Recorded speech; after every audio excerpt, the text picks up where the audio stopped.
விஜய் அவர்கள் வந்து இப்ப அடுத்தடுத்து மாநாடு இப்போ மதுரையில மாநாடு நடக்க போது. ஸோ அவரோட இந்த அரசியல் போக்க நீங்க எப்படி பார்க்குறீங்க? இல்ல என்னைய பொறுத்தவரைக்கும் தனிப்பட்ட கருத்துங்கிறது ஒரு சினிமா நடிகருக்கு நாடாளும் தகுதி இல்லை அப்படிங்கிற கருத்துல வந்து நான் ரொம்ப உறுதியா இருக்கேன். என்ன காரணம் அப்படின்னா, ஒரு சினிமா நடிகர் என்பவர் தன்னுடைய நிஜ முகத்தை வைத்து அரசியலுக்கு வர்றதில்ல. மக்கள சந்திக்கிறதில்ல.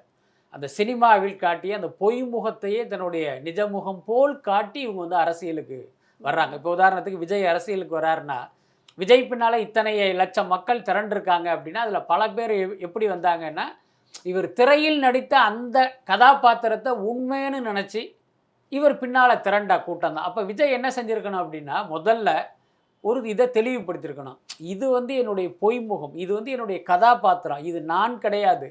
உண்மையான விஜய்ங்கிறது இதுதான் அப்படின்ட்டு தன்னுடைய நிஜ முகத்தை மக்கள்ட்ட காட்டி, அவர்களுக்கே வந்து பார்த்தீங்கன்னா, ஒரு தெளிவை குடுத்திருக்கணும். அத வந்து விஜய் செய்ய செய்ய தவறிட்டாரு.